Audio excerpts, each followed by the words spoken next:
నారాయణం నమస్కృత్య నరం చైవ నరోత్తమం దేవీం సరస్వతీం వ్యాసం తతో జయముదీరయేత్. ధర్మరాజు గారు ఆచారకాండ యొక్క ప్రాధాన్యత గురించి అడిగాడు. ఆచారం అనేటటువంటి దానికి ఇంత గొప్పతనం ఎక్కడొచ్చింది, ఈ ఆచార విధుల గురించి నాకు తెలుసుకోవాలనుంది అంటే భీష్ముడు మాట్లాడుతూ, సజ్జనులం దురాచారవంతుల దురాచారంబు కష్టత్వకారి అట్లుగావున ఆచారగతి వింటకడు లెస్స రాజమార్గంబున రత్స మంద మూత్ర పురీష విమోక్షణంబు సేమియు శౌచియై వార్చి నిష్టను జలంబు సొచ్చుట సంధ్యల సూర్యు సేవించుట అర్కోదయాస్తమయముల నిద్ర ఓవకుండుట పంచార్ద్రభావముంది కుడుచుట అన్నంబు తెగడమి తడిపదముల కలుగు నిదరకు జ్వరమి సత్కర్మ వీధి నారదుడు వివరించే ఆచారములుగా. ఈ ఆచారం అనేటటువంటి దానికి చాలా ప్రాధాన్యత ఉందో ఈ ధర్మరాజా. ఈ ఆచారం అనేటటువంటి దానిని పాటించవలసిందే. ఎందుకని అంటే కదిలి కదిలి కదిలి కదిలి వెళ్ళినటువంటి వాడు కదలకుండా కూర్చుంటాడు. పగలంతా పనిచేసిన వాడు రాత్రి ఇక ఏ పని చెయ్యకుండా నిద్రపోతాడు. ఉగాది సంవత్సర ప్రారంభంలో వేప పచ్చడి తిన్నవాడు అంటే కష్టపడడానికి సిద్ధపడ్డవాడు సంవత్సరాంతంలో పొంగల్ తింటాడు. భోగి పండగ నాడు పాయసాన్నం తింటాడు అంటే కష్టపడ్డవాడు సుఖపడుతున్నాడు. లోకంలో ఆచారం అనేటటువంటిది అత్యంత ప్రధానము. ముందు ఒక నియతితో కూడినటువంటి జీవన విధానాన్ని ఏర్పాటు చేసుకుంటే ఆ కర్మలను ఆచరించడం ద్వారా మనసు మీద ఉన్నటువంటి పంకిలం పొర తొలగిపోతుంది. అంతే తప్ప ఆచారం ఎందుకండి ఆచారం ఎందుకండి ఆచారం ఎందుకండి అన్నవాడు జ్ఞానమును పొందడం సాధ్యం కాదు. కర్మాచరణము చెయ్యగా చెయ్యగా చెయ్యగా ఈశ్వరానుగ్రహము చేత చిత్తశుద్ధి సంప్రాప్తమవుతుంది. భీష్ముడంతటి వాడు చెప్తున్నటువంటి మాట. అందుకే అట్లగావున ఆచారగతి వింట కడులెస్సా, ఆచారమును గురించి వినవలసిందే. ఎందుకు వినడం? ఆచరించడం కోసం. ఏమిటి ఆచారం? అందరూ పాటించవలసినది. రాచమార్గంబున 10 మంది నడిచేటటువంటి త్రోవలో, రత్స సభామంటపాలు ఉండేటటువంటి ప్రదేశాలలో, మంద గోవులు దూడలు తిరిగేటటువంటి ప్రదేశంలో, మూత్ర పురీష విమోక్షణంబు చెయ్యమి, మూత్రము కానీ పురీషము కానీ విడిచిపెట్టకుండా ఉండడం. 10 మంది తిరిగే చోట దానికి అనువుగా ఉంచడం సదాచారం. అట్లాగే శౌచి వార్చి నిష్టను జలంబు సొచ్చుట, స్నానం చేసేటప్పుడు ఈ నీటికి ప్రవాహ శక్తి ఇచ్చి ఇక్కడికి తెచ్చి ఇట్లా నిలబడేటట్టు చేసి నీరు పల్లమునకు వచ్చేటట్టుగా చేసినటువంటి వాడు భగవానుడు. దీనివలన నాకు దేహానికి తాపోపశాంతి కలుగుతోంది, ఉత్తమ కర్మలు చేయడానికి అధికారం కలుగుతోందనేటటువంటి భక్తి భావనతో ఆచమనం చేసి నమస్కారం చేసి స్నానం చేయడం అనేటటువంటిది మంచి ఆచారం. అట్లాగే సంధ్యల సూర్యు సేవించుట, మనకి రాత్రి నిద్రపోవడానికి కావలసిన సావకాశాన్నిచ్చి మళ్ళీ తెల్లవారేటప్పటికి ఇంత వెలుతురిచ్చి ఆరోగ్యం ఇచ్చి ఇంత బలాన్ని ఇచ్చి ధైర్యాన్ని ఇచ్చి సంతోషాన్నిచ్చి కార్యాచరణ చేయడానికి కారణమైనటువంటి ఆ పరబ్రహ్మస్వరూపమైనటువంటి సూర్యనారాయణమూర్తిని సేవించడం, అర్కోదయాస్తమయముల నిద్ర పోవకుండుట, సూర్యోదయం అవుతున్నప్పుడు సూర్యాస్తమయం అవుతున్నప్పుడు నిద్రపోకుండా ఉండడం. అంటే ఏ సమయంలో నిద్రపోవాలో అప్పుడు నిద్రపోవడం, ఎప్పుడు లేవాలో అప్పుడు లేవడం. ఈ రెండూ కూడా జీవితం ఒబ్బిడి కావడానికి అత్యంత ప్రధానములైనటువంటి విషయాలు కనుక అట్లా చెయ్యడం. పంచార్ద్రభావముంది కుడుచుట, ఇప్పుడు అందరూ ఏం చెప్తున్నారో దాన్ని భీష్ముడు అప్పుడు చెప్పాడు. కాళ్ళు కడుక్కున్న తర్వాత చేతులు కడుక్కున్న తర్వాత నువ్వు అంతకుముందు స్నానం చేసి ఉన్నా అన్నం తినే ముందు కాళ్ళు కడుక్కో చేతులు కడుక్కో. నీ ఒంటి మీద ఉన్న చెమటతో కూడుకున్నవి ఏవి విసర్జించినా మళ్ళీ ఆ చేతులు శుభ్రంగా కడుక్కున్న తర్వాత 5 రకములుగా నీటితో స్పర్శను పొంది, అంటే ముందు కాళ్ళు కడుక్కోవడం, చేతులు కడుక్కోవడం, స్నానం చెయ్యడం, అంటే ఇవన్నీ కూడా జరిగినవై ఉండాలి. స్నానం ఎప్పుడో చేసి మధ్యాహ్నం భోజనానికి వస్తున్నాడు, శుభ్రంగా కాళ్ళు కడుక్కుని చేతులు కడుక్కున్న వాడై ఉండాలి. ఆ రోజు పొద్దున్న స్నానం చేసి ఉండాలి. నిర్మాల్యం అంటే చెమట బట్టలు ఇలాంటివి విప్పేస్తే మళ్ళీ ఒళ్ళంతా శుభ్రంగా నీటితో కడుక్కున్నవాడై ఉండాలి. అట్లాగే ఆచమనీయం, ముందు నీటిని శరీరంలో ప్రాణమును నిలబెట్టుకోవడానికి తీసుకున్నటువంటి వాడై తదనంతరము ఆహారమును తినుట. అట్లా కాకుండా ఎక్కడ పడితే అక్కడ, ఎప్పుడు పడితే ఎప్పుడు, ఎట్లా పడితే అట్లా తింటే ఆఖరికి మళ్ళీ ఇవన్నీ నేర్చుకోవలసిన స్థితి వస్తుంది. భారతం ఏమిటండి, భీష్ముడు ఏమిటండి, అంపశయ్య ఏమిటండి, చెప్పడం ఏమిటండి అన్న వాళ్ళందరూ మళ్ళీ భీష్ముడు చెప్పిందే చెప్పవలసి వస్తుంది సుమా. కాబట్టి చెప్పిన దాని మీద, ఆర్యజనులు చెప్పిన దాని మీద గౌరవం ఉంచుకుంటే అట్లా చెప్పుకోవలసిన అవసరం లేకుండా ఆచరించి అందరూ సుఖపడిపోతారు సుమా. కాబట్టి అన్ని రకాలుగా 5 రకాలుగా నీటి స్పర్శను పొందిన తరువాత ఏదైనా తినడం అనేటటువంటిది జీవితంలో అలవాటుగా చేసుకోవాలి. పంచార్ద్రభావమొంది గుడుచుట, అన్నంబు తెగడమి, అన్నాన్ని నింద చెయ్యకుండా ఉండడం. ఎందుకంటే దాని వలననే సమస్త భూతములు పుడుతున్నాయి, సమస్త భూతములు పెరుగుతున్నాయి. అటువంటి అన్నాన్ని తిట్టకుండా ఉండడం. తడిపదములు కలుగ నిదరకు జరమి, తడికాళ్లతో వెళ్ళి నిద్రపోయేటటువంటి అలవాటు చేసుకోకుండా ఉండడం. తడికాళ్లతో ఉంటే ఎందుకు పడుకోకూడదండి అంటే, కాళ్ళకి తడి ఉంటే అరికాళ్లకున్న మట్టి తడిసి ఉంటుంది కాబట్టి బురదగా అంటే తొందరగా అంటుకుంటుంది. పడుకున్న దుప్పటీకి అంటుకుంటుంది, కప్పుకున్న దుప్పటీకి అంటుకుంటుంది. ఇవాళ కాళ్ళవైపు కప్పేవు, రేపు అదే తీసి తలవైపు కప్పుకుంటావు. సూక్ష్మక్రిములన్నీ లోపలికి ప్రవేశించడానికి మార్గం దొరకట్లేదు. కాబట్టి శుభ్రంగా కాళ్ళు కడుక్కుంటే పొడిగా తుడుచుకుని వెళ్ళి పడుకోవాలి తప్ప తడి కాళ్లతో పడుకోకూడదు. కాబట్టి తడి పదముల కలుగ నిదరకు జరమి, సత్కర్మవేది నారదుడు వివరించిన ఆచారములుగా. ఇవి ఎవరు చెప్పినవో తెలుసా? ఆచారకాండ ఎందుకండి, ఆచారం ఎందుకండి, జ్ఞానం జాలండి అనేవాళ్ళు తెలుసుకోవలసిన ప్రధానమైన మాట. అత్యంత జ్ఞాని అయినటువంటి నారదుడు చెప్పిన ఆచారకాండ. అంతటి మహానుభావుడు ఆచరించే ఆచారం సుమా ధర్మరాజా, ఆయన చెప్పిన మాటలు. కాబట్టి ఇటువంటి ఆచారములను మనిషి పాటించవలసిందే అని చెప్తూ, దాని వలన వ్యక్తికి అభ్యున్నతి, సమాజమునకు అభ్యున్నతి. వ్యక్తి సంతోషంగా ఉంటాడు, సమాజం సంతోషంగా ఉంటుంది. అంతకన్నా కావలసిందే ఉంది? 10 మంది తిరిగే రాచపాట మీద మూత్రపురీష విసర్జనం చేయకుండా ఉంటే అందరికీ సంతోషమే కదా. కాబట్టి ఇవన్నీ స్వచ్ఛ భారత్లో చెప్పబడిన విషయాలన్నీ ఇంచుమించుగా భీష్మాచార్యుల వారు ఎప్పుడో అంపశయ్య మీద పడుకుని చెప్పినటువంటి విశేషములు. కాబట్టి సదాచారం గురించి మాట్లాడుతూ, సురతంబు గుప్తమగుటయు గురు శుశ్రూషయును బ్రహ్మకుల భజనము ఆయురవాప్తి చేయు లక్ష్మీకరంబులగు ఊర్ధ్వలోక గతులను నర్చున్. మంచి ప్రవర్తన, మంచి నడవడి, శాస్త్రీయమైన నడవడి మనిషికి ఎప్పుడూ కూడా ఇక్కడ ఐశ్వర్యకారకం, శరీర పతనానంతరం ఉన్నత లోకవాసమునకు కారణమవుతాయి. అందుకే ఏవేవి గుప్తముగా ఉండాలో అవి గుప్తముగా ఉండాలి, అంతే తప్ప అవి ఉంటాయి జీవితంలో, అవి అంతర్భాగములు, అవి లేకుండా జీవితం ఉండదు. కానీ వాటిని చర్చ చెయ్యక్కర్లేదు, వాటి గురించి మాట్లాడవలసిన అవసరం ఉండదు, వాటి గురించి చెప్పవలసిన అవసరము ఉండదు. అది ఎవరికి బోధ చేయవలసిన అవసరాలు కావు. అవి ప్రకృతి సిద్ధముగా ఎప్పుడు ఎవరికి ఏ వయసులో ఎలా బుద్ధి ఎందు పటమరించాలో అలా పటమరిస్తాయి. దాని గురించి బహిరంగంగా ఏ విధమైనటువంటి చర్చ కానీ, మాట కానీ, లేకపోతే చెప్పడం కానీ అవసరం లేని విసుమా. అందులో మొదటిది సురతంబు గుప్తమగుటయు. సురత క్రీడ గురించి ఎప్పుడూ బయట మాట్లాడకూడదు. గురు శుశ్రూషయు. మనిషి గురువుకి సేవ చేస్తాడు. నేను మా గురువుగారి కాళ్ళెట్టానండి, లేకపోతే మా గురువుగారి కూరలు తెచ్చానండి, మా గురువుగారి దగ్గరికి వెళ్ళానండి, ఆయనకి నమస్కారం పెట్టానండి, ఇవన్నీ ఎప్పుడూ కూడా బయట చెప్పక్కర్లేదు. కానీ గురు శుశ్రూష చేస్తూ ఉండాలి.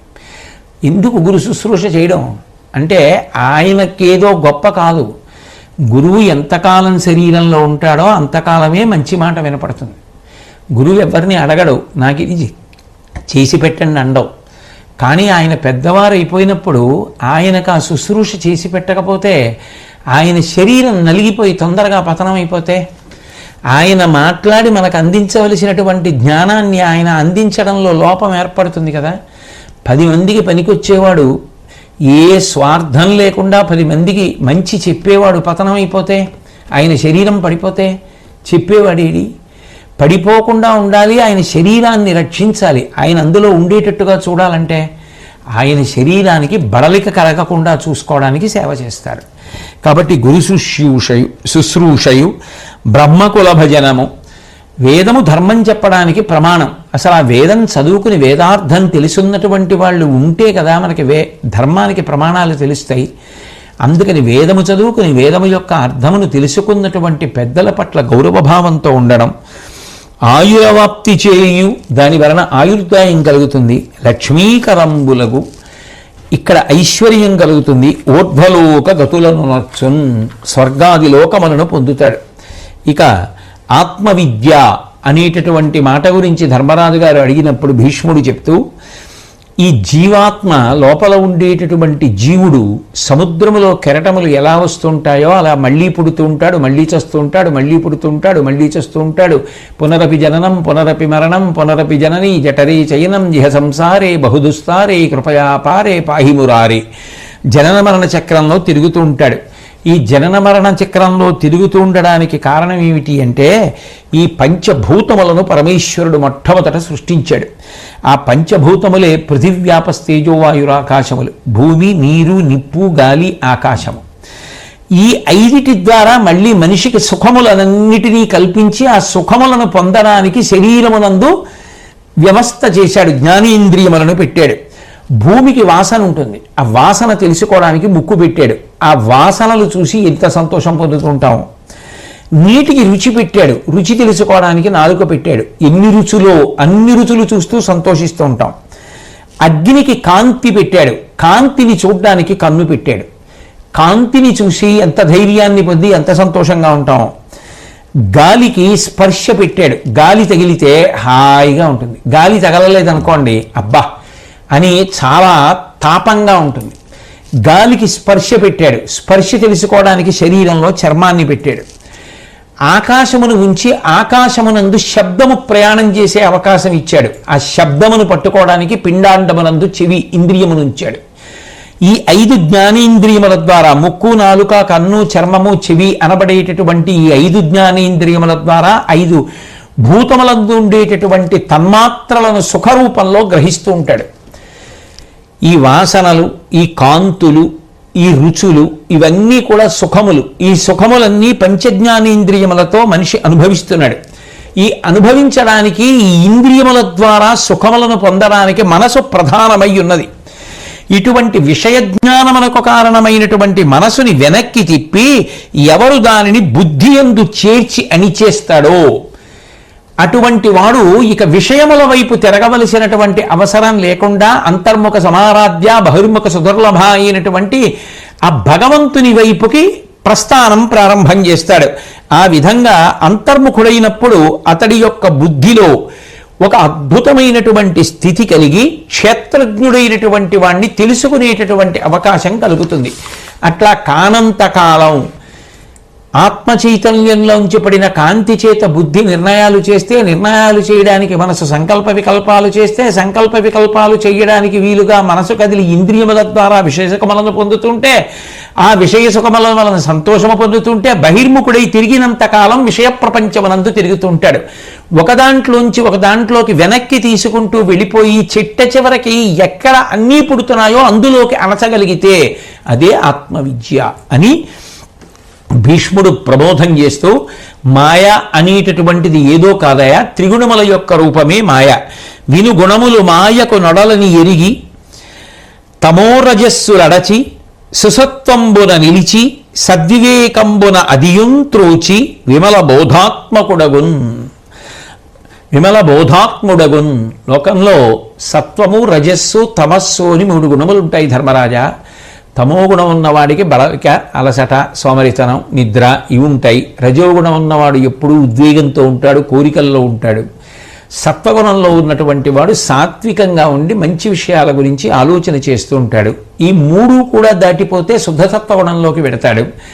శుద్ధ సత్వగుణం కూడా ఉండిపోవలసినటువంటి గుణం కాదయ్యా ధర్మరాజా.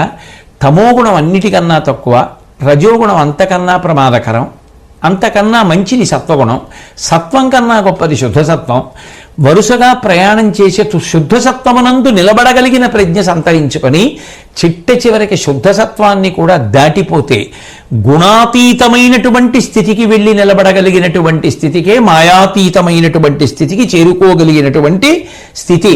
అప్పుడు అదే పరమాత్మగా పరిణమించుట అని అంటారు.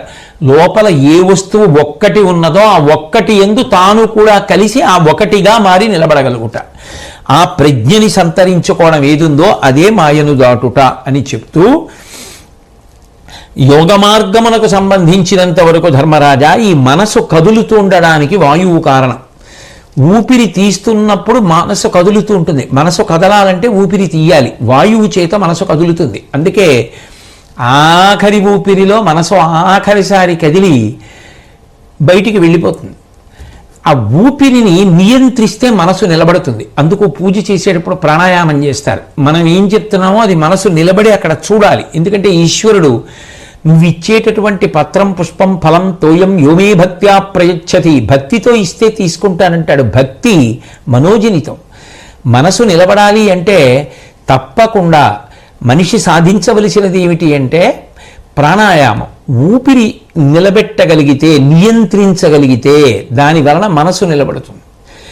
మనసు నిలబడితే అప్పుడు ఉత్తమ కర్మలు చేయగలుగుతాడు. అంతేకాదు, అలా మనసుని నిగ్రహించడం యోగ మార్గంలో అలవాటైనటువంటి వారికి ఒక స్థాయిని దాటిన తరువాత వారి యొక్క నియంత్రింపబడినటువంటి వాయువు లోపల ఉండేటటువంటి నాడుల గుండా ప్రవహించి బ్రహ్మస్థానానికి చేరుకుంటుంది.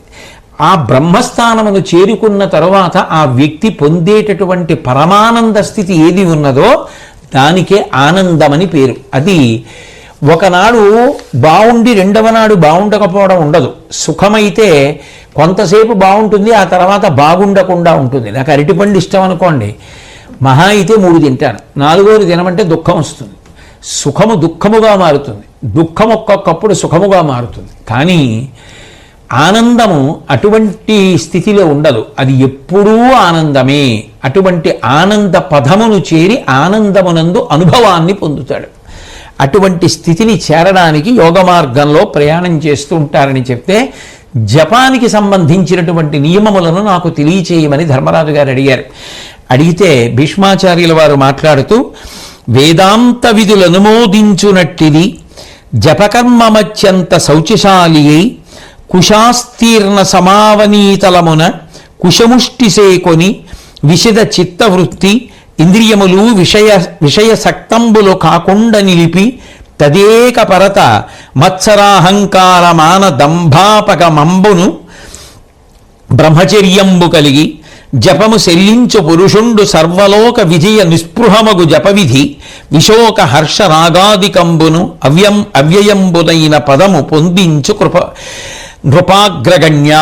ఓ ధర్మరాజా, జపం చేసేటటువంటి వారు కొన్ని నియమములను పాటించవలసి ఉంటుంది. వారు దర్భలతో పరివ్యాప్తమైనటువంటి పవిత్రమైనటువంటి స్థలంలో కూర్చోవాలి. అంటే దర్భాసనం 4 దర్భలో వేసుకుని కూర్చోవాలి.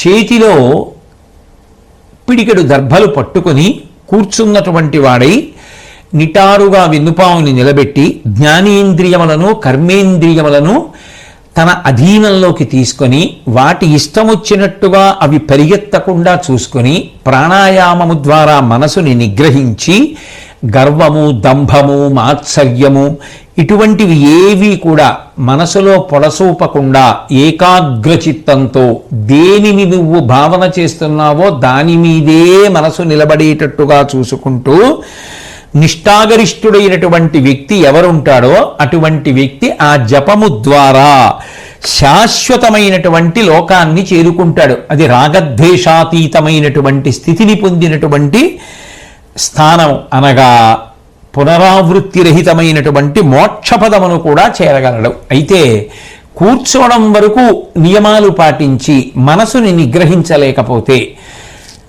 లోపల జపమన్న పేరుతో ఏదో జరుగుతూ మనసు మాత్రం తన ఇష్ట వచ్చినట్టుగా పరిగెత్తి పట్టుకోకూడనివి పట్టుకోవడం అలవాటైపోతే, మనసుని నిగ్రహించలేకపోతే, శౌచాది గుణములెడలుట నీచత్వంబు వాటిలింగ నిశ్చలమతి దుష్టాచరితమైన జపవిధి నా చెప్పిన సుగతి లేదు నరకము తెచ్చున్. సరి అయినటువంటి పద్ధతి లేకుండా కూర్చోవడం, సరి అయిన పద్ధతి లేకుండా జపాన్ని చేసే ప్రయత్నం చేయడం, మంచి గుణములను పొందకుండా ఉండడం, కూర్చోవడం వరకు శరీర భంగిమ వరకు అన్నీ చక్కగా జపం చేయడానికి వీలుగా పెట్టినా మనసుని మాత్రం దేని గురించి నువ్వు ఏకాగ్ర చిత్తంతో ఉండాలో దాని మీద పెట్టలేక ఏ విషయముల యందు మనసు తిరగకూడదో ఆ విషయముల యందు మనసు తిరుగుతుండగా చూసే వాళ్ళకి మాత్రం కొంగ జపం అంటారు. అందుకే ఒంటికాలు మీద నిలబడి జపం చేస్తున్నట్టు నిలబడి ఎప్పుడు చేప వస్తుందా అని కొంగ చూసినట్టు మనసుతో మాత్రం పట్టుకోకూడని విషయములు పట్టుకుంటున్నటువంటి వాడు జపవలన సుఖమును పుణ్యమును పొందకపోగా పాపము సంప్రాప్తమై నరకమును పొందుతాడు. ఎందుకంటే అది దంభమై కూర్చుంది. మనసు ఎక్కడో తిరుగుతోంది, శరీరం చూడడానికి ఎంతో పవిత్రంగా అనిపిస్తోంది. అయ్యో పాపం ఆయన జపం చేసుకుంటున్నారని ఊళ్ళో వాళ్ళందరూ గౌరవించడం, మనసేమో పట్టుకోకూడనివన్నీ పట్టుకుంటూ ఉండడం. అట్లా ఉండకూడదు సుమా. పైకి కనపడడం ప్రధానం కాదు, లోపల మనసుని నియంత్రించడం కూడా ప్రధానం. కాబట్టి ఏకాగ్ర చిత్తం అనేటటువంటిది అత్యంత అవసరం. వీటన్నిటికన్నా గొప్పదేదో తెలుసా ధర్మరాజా? సత్యమ తపమును యజ్ఞము సత్యమ వేదంబు దాంతి శాంతులనగుటున్ సత్యము దొరగుట నిర్మల నిత్యానుష్ఠానములు నిష్ఫలములగున్. అన్నిటికన్నా గొప్పది సత్యమే. లోకంలో మాట మీద ఉన్నటువంటి నియమాలన్నిటిలోకి గొప్ప నియమం సత్యం వద, సత్యమును పలుకు, సత్యం బ్రూయాత్, అదే గొప్పది. నేను చెప్పట్లేదు, భీష్ముడు చెప్తున్నాడు. సత్యమే తపము, సత్యమే యజ్ఞము, సత్యమే వేదము, సత్యమే శాంతి, సత్యమే శాంతి. అందుకే ఆ సత్యమును పట్టుకోకుండా ఇక దేనికి నువ్వు ప్రాధాన్యం ఇచ్చినా నిత్యానుష్ఠానములు కూడా నిష్ఫలములైపోతాయి. మనిషి సత్యమునకు జీవితంలో అత్యంత ప్రాధాన్యమును ఇవ్వవలసి ఉంటుంది. వాక్కు సత్యమునకు కట్టుబడేటట్టుగా చూసుకోవడం. సత్యము అంటే మళ్ళీ భూతహితం విషయంలో సత్యాన్ని ఎలా అన్వయం చేసుకోవాలి అన్న విషయాన్ని ధర్మరాజు గారు చెప్పినటువంటి విషయాల్ని ధర్మరాజు గారు అడిగితే భీష్మాచార్యుల వారు చెప్పినటువంటి విషయాన్ని మనం గతంలో పరిశీలించడం జరిగింది. అది తెలుసుకుని సత్యాన్ని అన్వయం చేసుకోవడం అనేటటువంటిది అత్యంత ప్రధానం అని చెప్తూ ధర్మరాజు గారు ఒక ప్రధానమైనటువంటి ప్రశ్న వేశారు. అంటే ఆ ప్రశ్నలో ఆ జ్ఞానయోగం గురించి నాకు తెలియచేయవలసింది అని అడిగారు.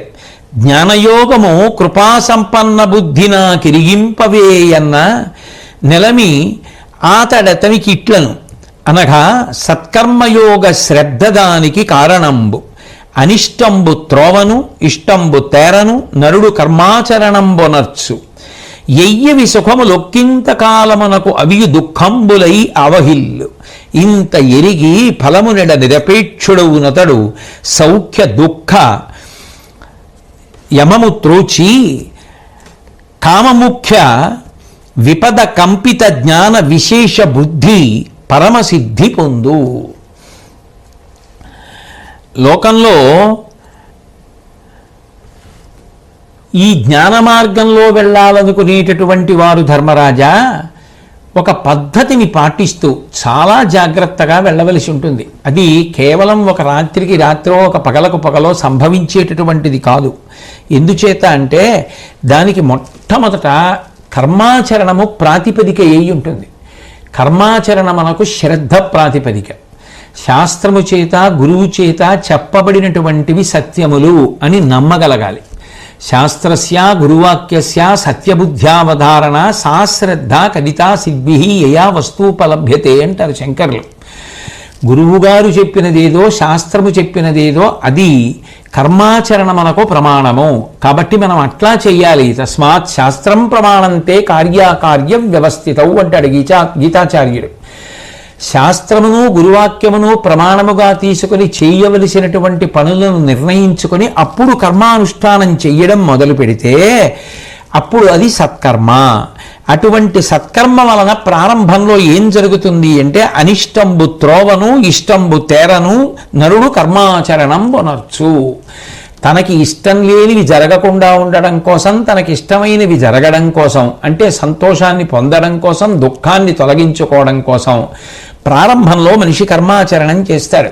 కానీ మెల్లమెల్లగా మార్గంలో ప్రయాణం చెయ్యగా చేసినటువంటి సత్కర్మల యొక్క ఫలితంగానే ఈ సుఖములు మాత్రం ఎంతకాలం అనుభవిస్తాం? దీనికోసం శరీరంలోకి రావడం బంగారు సంకెళ్లతో కట్టబడ్డమేగా. ఇనప సంకెళ్లతో కట్టబడిన వాడిని చూసి బంగారు సంకెళ్ల చేత కట్టబడిన వాడు నవ్వితే ఉపయోగమే ఉంది? సంకెళ్ళు బంగారం తో చేస్తే మాత్రం కట్టినవా కావా? కాబట్టి ఒకానొక స్థితిలో ఈ కర్మల వలన ప్రయోజనమేమి అని చెప్పి కర్మ ఫలితము పట్ల నిరపేక్షుడై నాకు ఏ ఫలితం అక్కర్లేదు, నేను చేసిన ఈ ఉత్తమ కర్మల యొక్క ఫలితం ఏమైనా ఉంటే దాన్ని ఈశ్వరుడికి ధారపోసేస్తున్నానని పోసేస్తాడు. పోసేసి సౌఖ్యము దుఃఖము ఈ రెండింటినీ కూడా దాటేస్తాడు. నాకు సుఖము అక్కర్లేదు, దుఃఖము అక్కర్లేదు, రెండూ అక్కర్లేదు అని చెప్పి ఉత్తమ కర్మలే చేస్తుంటాడు, శాస్త్రమును ప్రమాణముగా చేసుకుంటాడు, శ్రద్ధతో ప్రవర్తిస్తూ ఉంటాడు. కానీ నాకు ఫలితం అక్కర్లేదని ఈశ్వరుడికి ధారపోసేస్తూ ఉంటాడు. ఆ స్థితిలో కామ ముఖ్య విపదకంపిత జ్ఞాన విశేష బుద్ధి పరమసిద్ధి పొందు. అప్పుడు ఆ స్థితిలో కామము క్రోధము మొదలైనటువంటి అరిషడ్వర్గములను దాటిపోయి చెదరనటువంటి గొప్ప జ్ఞానము అనుభవముగా కలుగుతుంది. ఆత్మ తెలుసుకుంటే తెలియడం కాదు, అనుభవంలోకి రావాలి. ఆ అనుభవంలోకి వచ్చిందేదో అదే జ్ఞాన మార్గము అనిపించుకుంటుంది. ఇందులో ఒక్క విషయాన్ని బాగా తెలుసుకోవలసి ఉంటుంది ధర్మరాజా. ఆత్మ అనబడేటటువంటిది లోపల ప్రకాశిస్తోంది అని శాస్త్రములు చెప్తున్నాయి. అది తవ్వితేనో కోస్తేనో దొరికేది కాదు, శరీరాన్ని బాధించి పట్టుకునేది కాదు ఆత్మ. వల, ఉరి, ఓదము, గాలము కలిగి కదా మృగము, పక్షి, గజము, జుషము దక్షులు పట్టుదురు. అట్టుల తజ్ఞులు విజ్ఞానంబు కలిమి చూతురు పురుషున్. ఒక్కొక్క దాన్ని పట్టుకోవడానికి లోకంలో ఒక్కొక్క సాధన ఉంటుంది. ఒక మృగాన్ని పట్టుకోవాలంటే వల వేస్తారు, ఒక పక్షిని పట్టుకోవాలంటే ఉచ్చు వేస్తారు, ఒక ఏనుగుని పట్టుకోవాలంటే పెద్ద గొయ్యి తీసి పైన మాత్రం గడ్డి పెరిగినట్టుగా ఏదో ఆ మట్టి పొర వేసి ఉంచుతారు. దాని మీదకి ఏనుగు వస్తే ఆ గోతులో పడిపోతుంది. ఏనుగుని పట్టుకోవడానికి గొయ్యి తవ్వి దాని మీద గడ్డి పెంచుతారు. ఇక చేపని పట్టుకోవాలంటే గాలం వేస్తారు. లోపల ఉన్న ఆత్మని పట్టుకోవాలంటే జ్ఞాన మార్గంలో ఇలా శ్రద్ధతోటి కర్మాచరణం ద్వారా లోపలికి వెళ్ళడం వినా వేరొక మార్గం ఉండదు. మనకి కనపడలేదు కాబట్టి, మనం దర్శించలేదు కాబట్టి, మనం అట్లా అనుష్ఠానం చేయలేదు కాబట్టి, మనం అటువంటి అనుభవం పొందలేదు కాబట్టి అటువంటిది ఉండదని మాత్రం అనకూడదు ధర్మరాజా. ఎందుకో తెలుసా? కలుగుందోపమి అమవస కలుగుని అంతటన అమృతకరునకు నాశంబు అలగదొర వస్తువునకు కలదే అభావంబు మనసు గానమి కలుచన్. అమావాస్య నాడు చంద్రబింబం కనపడదు. అమావాస్య నాడు చంద్రబింబం కనపడలేదు కాబట్టి చంద్రుడు నశించిపోయాడు, ఇక చంద్రుడు లేడు అని అంటే అందులో ఏమైనా నిజం ఉందా? అమావాస్య నాడు బహుసూక్ష్మ రూపాన్ని పొందేశాడు కాబట్టి నువ్వు పట్టుకోలేకపోయావు తప్ప లేకపోవడం ఏం లేదు. అదే చంద్రుడు మళ్ళీ వృద్ధి పొందుతుంటే నువ్వు చూడగలుగుతావు. పూర్తిగా లేనిది వృద్ధిలోకి ఎలా వస్తుంది? కాబట్టి ఉన్నది నువ్వు చూడలేకపోయావను.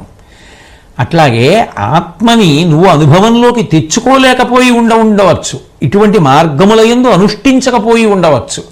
అంత మాత్రం చేత మహాత్ములు లేరు, అటువంటివి లేవు అనడం మాత్రం దోషం. అమావాస్య నాడు చంద్రబింబం కనపడలేదు కాబట్టి చంద్రుడే లేడండం ఎంత అన్యాయమో, ఆత్మయే లేదు అని మాట్లాడడం అంత అన్యాయం. నీకు కనపడనివి, నువ్వు చూడనివి, నీకు అనుభవంలోకి రానివి లేవు అంటే తప్పు. భూమి తిరుగుతోంది, నువ్వు చూసావా? చూడలేదు కదా. కానీ భూమి తిరుగుతోంది సత్యం కదా. అన్నీ మనం చూస్తేనే సత్యాలంటే ఎలా? అది భీష్ముడి యొక్క హృదయం. కాబట్టి చూడనివన్నీ అసత్యాలు అనకూడదు. ఆ విషయాన్ని తెలుసుకుంటే లోపల ఆత్మ ఉన్నది అని శాస్త్రమును ప్రమాణముగా అంగీకరించవలసి ఉంటుంది. అంటే ధర్మరాజు గారు శ్రీకృష్ణ భగవానుడి యొక్క గొప్పతనం గురించి నాకు తెలియచేయవలసింది అని అడిగారు. కృష్ణుడు ప్రభవిష్ణుండగు విష్ణుండు అనిలాగ్నితోయ వియదిలల క్రియానిష్టాతత్వ వినోద తృష్ణం కల్పించే తనదు దివ్య విభూతిన్. ఆ కృష్ణ పరమాత్మ ఎవరో కాదు, సాక్షాత్ శ్రీ మహావిష్ణు స్వరూపం, మహానుభావుడు. అటువంటి కృష్ణ పరమాత్మ తన యొక్క దివ్యమైనటువంటి శక్తి చేత, కర్మ నిర్వహణ నైపుణ్యం చేత ఈ సృష్టినంతటినీ చేయడం కోసమని పంచమహాభూతములను సృష్టించి ఈ జీవకోట్లనన్నింటినీ సృష్టించాడు. ఆయనే అట్లా పడుకునుండగా ఆయన యొక్క నాభికమలం ఏర్పడి నాభికమలంలోంచి సృష్టికర్త అయిన బ్రహ్మగారు వచ్చారు. బ్రహ్మగారిలోంచి 7 కుమారులు, వారిని బ్రహ్మమానసపుత్రులు అని పిలుస్తారు. వాళ్లే మరీచి, అత్రి, అంగిరసుడు, పులశ్చుడు, పులహుడు, క్రతువు, దక్షుడు. వాళ్ళకి కశ్యప ప్రజాపతి జన్మించాడు. ఆ మరీచికి, అందులో ఈ 7 మరీచికి కశ్యప ప్రజాపతి. కశ్యప ప్రజాపతికి దేవతలు, రాక్షసులు, గరుడులు, నాగులు మొదలైన జాతులన్నీ కూడా జన్మించాయి. ఆ కశ్యపుడికే సూర్యుడు జన్మించాడు. ఆ సూర్యుడు కశ్యపుడికి జన్మిస్తే చంద్రుడు అత్రికి జన్మించాడు. ఇప్పుడు ఈ సూర్యచంద్ర వంశముల యందే రాజులందరూ వచ్చారు. ఈ శ్రీకృష్ణ పరమాత్మ ఎప్పుడెప్పుడు లోకం ధర్మం తప్పుతుందో అప్పుడప్పుడు రాజుల మధ్య స్పర్ధ కల్పించి భూభారాన్ని తగ్గిస్తూ ఉంటాడు. అటువంటి జగత్పతి అయినటువంటి ఈ కృష్ణ పరమాత్మని సామాన్య మానవుడిగా చూడడం అనేటటువంటిది దోషము సుమా. ఇంతటి మహానుభావుడు కూడా తనని నమ్ముకున్నటువంటి భాగవతోత్తములైన వారిని సేవించడానికి తాను కిందకి దిగి వచ్చేస్తూ ఉంటాడు.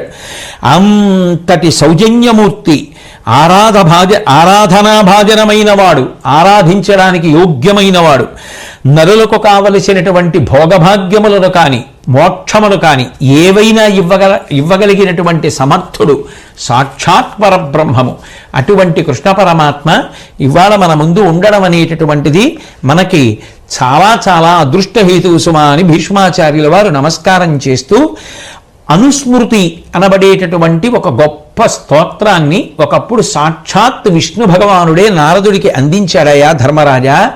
ఆ అనుస్మృతి అనబడేటటువంటి విష్ణు స్తోత్రం శ్రీ మహావిష్ణువు యొక్క రూప గుణ విభూతులను వర్ణిస్తుంది.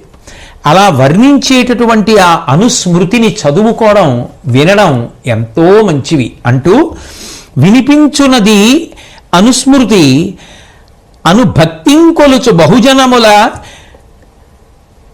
కమావాస్యను పున్నమ బారసిని సవినయంబుగ దాననెల్ల విభవము కలుగున్.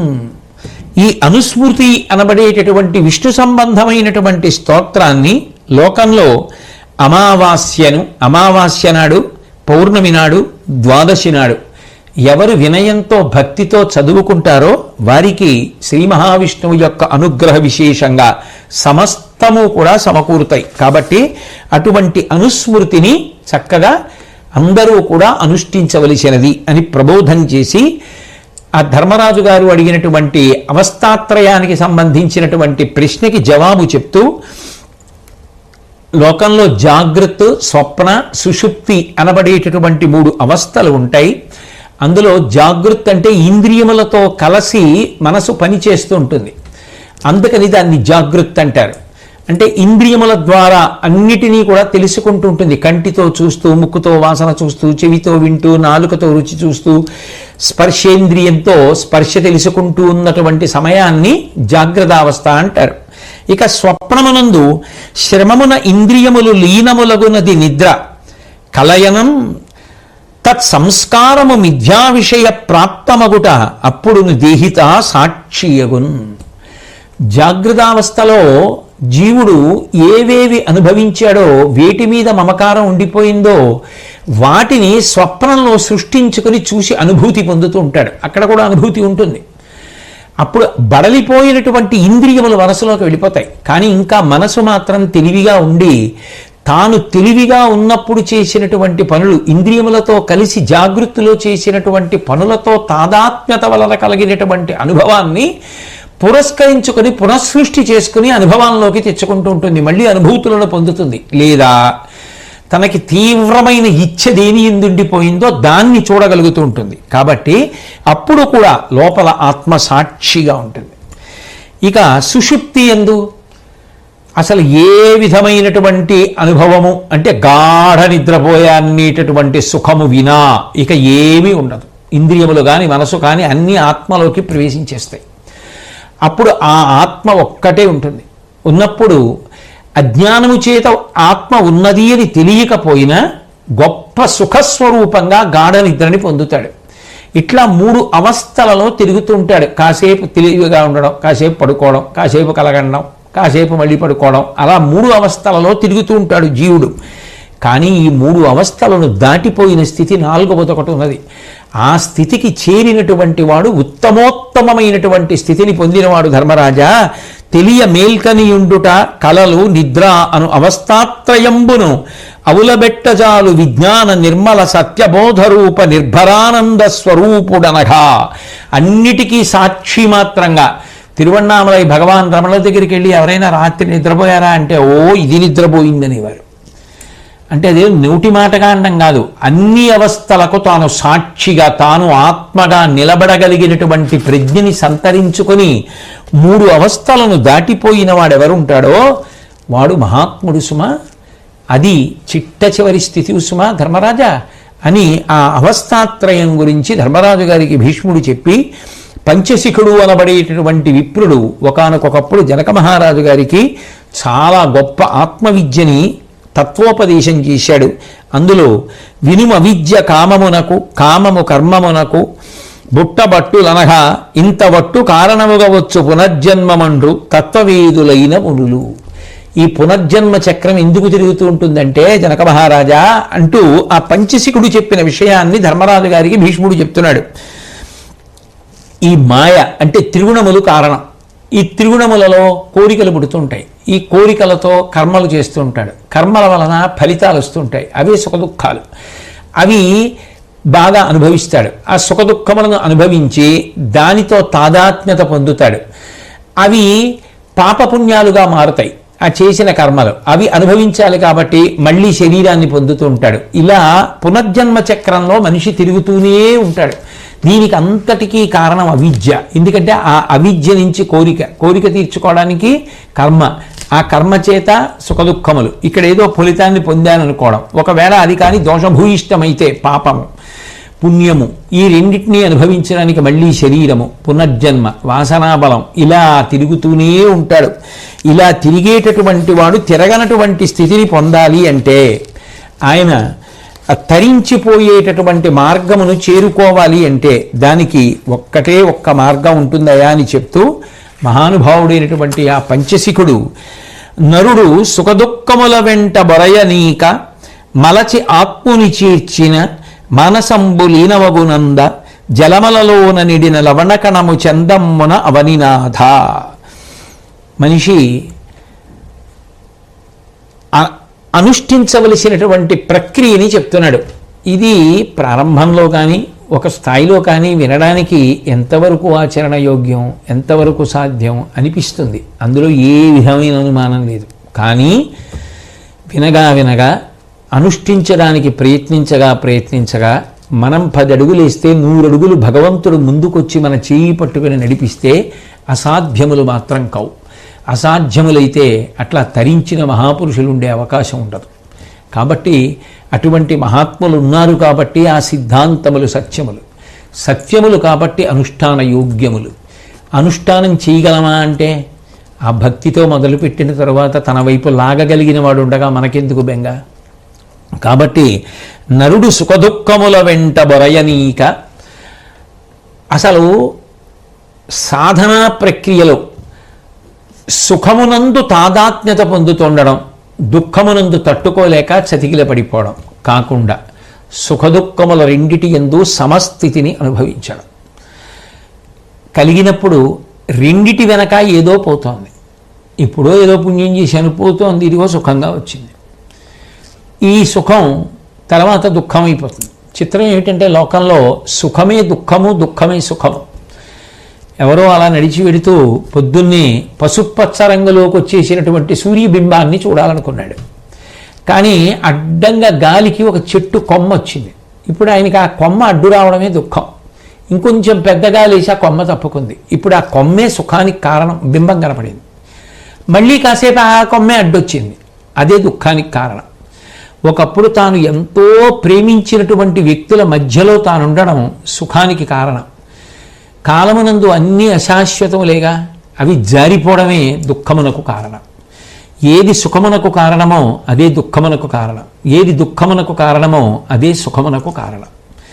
సుఖదుఖములు భావనలు అయి ఉంటాయి. అందుకే మధ్యలో ఉండే ఖ అలాగే ఉంటుంది. ఆకాశం సు దు అవే మారతాయి.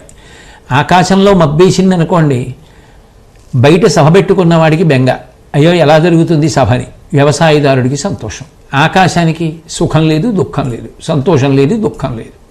మబ్బులు రావడం, వర్షం కురవడం ఆకాశంలో సాధారణ ప్రక్రియ. ఆయా అవసరాల్ని బట్టి ఒకడికి వర్షం దుఃఖమైంది, ఒకడికి సుఖమైంది, అంతే. వర్షం తనంత తానుగా తాను ఎవరికి సుఖాన్ని ఇవ్వాలని దుఃఖాన్ని ఇవ్వాలని సంకల్పాలు చేసుకుని రాలేదు. తన యొక్క నైజంగా, తన సహజ స్వభావంగా వచ్చింది. అట్లాగే సుఖం కలిగినప్పుడు పొంగిపోకుండా, దుఃఖం కలిగినప్పుడు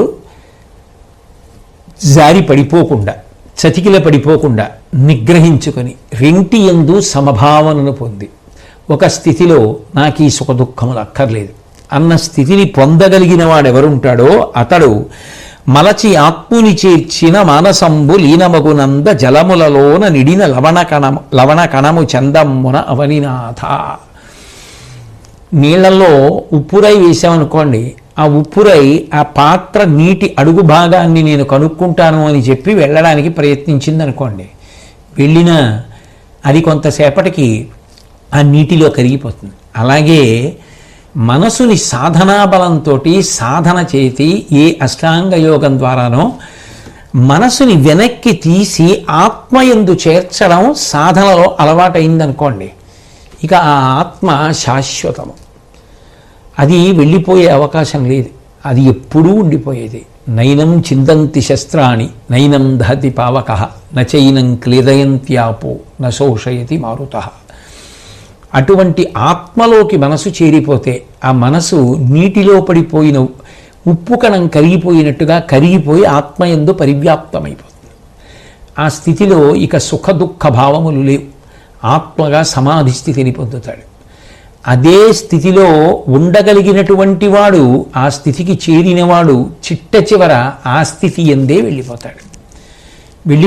కాబట్టి ఆయన ఇక పునరావృత్తిని పొందేటటువంటి అవకాశం లేనీ లేదు. ఆయనకి ఏ దుఃఖము లేదు. కాబట్టి మరణము దుఃఖము కాదు, పునర్జన్మ గురించిన బెంగా లేదు. ఆ ఆనందమునందే ఉండి శరీరమును చొక్కా విడిచిపెట్టేసినంత తేలిగ్గా వదిలిపెట్టేస్తాడు. వాసాంసి జీర్ణాని యథావిధ విహాయ వదిలిపెట్టేస్తే ఇక మళ్ళీ పుట్టవలసిన అవసరం లేదు. అటువంటి పరమానంద స్థితి యందు వదిలిపెడతాడు. కాబట్టి పునర్జన్మ చక్రము నుంచి విడుదల పొందాలనుకునేటటువంటి వ్యక్తి సుఖదుఖముల వెంబడ పడిపోవడం కాకుండా సుఖదుఖములకు అతీతమైనటువంటి స్థితి ఏదుందో దాని వైపునకు ప్రయాణం ప్రారంభం చెయ్యడం మొదలు పెడితే అది ఈనాడే ఈ గంటలోనే సిద్ధించవచ్చు, సిద్ధించకపోవచ్చు. కాదనడానికి నేనెవరు? ఈశ్వరానుగ్రహం కలిగిన వాడికి సిద్ధించవచ్చు, లేదు 3 జన్మల తర్వాత సిద్ధించవచ్చు, ఎప్పుడైనా సిద్ధించవచ్చు. ఇచ్చేవాడిని నేను కాదు, భగవంతుడు. అయినప్పుడు ఆ భగవత్ కటాక్షం కలిగిన నాడు సిద్ధించవచ్చు. ప్రయత్నం అంటూ మొదలు పెడితే భగవంతుడు వదిలిపెట్టడు. సుకృదేవ ప్రపన్నాయ తవాస్మీత జయాచతే అభయం సర్వభూతేభ్యో దదామ్యే తద్వ్రతం మమ. ఒకసారి నేను నీవాడనని పడిపోయిన వాడిని పట్టుకోవడమే భగవంతుడికి వచ్చిన విద్య. కాబట్టి ఆయన వదిలిపెట్టాడు. కాబట్టి ఏదో ఒకనాడు ఆ స్థితికి చేరుతాడు. నీటి యందు ఉప్పు గడ్డ కరిగిపోయినట్టుగా ఆత్మయందు లీనమైపోతాడు. అదే చరమస్థితి, అదే సుఖదుఖాతీత స్థితి.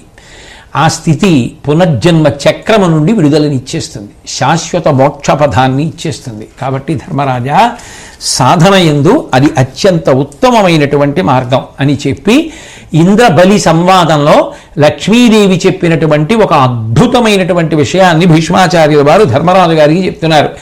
లక్ష్మీదేవి ఇంద్రుడితో మాట్లాడుతూ అంది, అనవుడు అతండు నీవీ ధనుజేశ్వరు వాయుటకు గతం వేమియొకో అని విని లక్ష్మి సత్యంబును ధర్మము తమము దానము నా ఇక్కల్. ఓ ఇంద్ర, నేను ఈ బలిచక్రవర్తిని విడిచిపెట్టేస్తున్నాను. ఇప్పుడు ఎందుకు విడిచిపెట్టేస్తున్నానో తెలుసా? ఒకప్పుడు ఇతని యందు 4 గుణములు ఉండేవి. ఆ 4 గుణములు ఉన్నాయి కాబట్టి నేను ఇతనిని అనుగ్రహిస్తూ ఇతని వద్ద ఉన్నాను. ఇప్పుడు అతని యందు ఆ గుణములు లేవు, నేను ఆయన్ని విడిచిపెట్టి వెళ్ళిపోతున్నానంది. ఏవా గుణములు అంటే, సత్యంబును, సత్యము పలకడం అనేటటువంటిది అంత గొప్ప గుణం, అది లక్ష్మీస్థానం.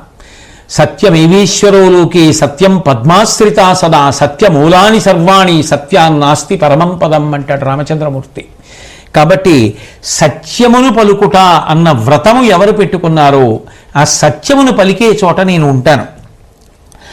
ధర్మానుష్ఠానం చేసేవారు ఎవరుంటారో వారి దగ్గర నేను ఉంటాను. దమము, ఇంద్రియములను నిగ్రహించే ప్రయత్నం ఎవరు చేస్తూ ఉంటారో ఆ ఇంద్రియ నిగ్రహం ఉన్న చోట ఉంటాను.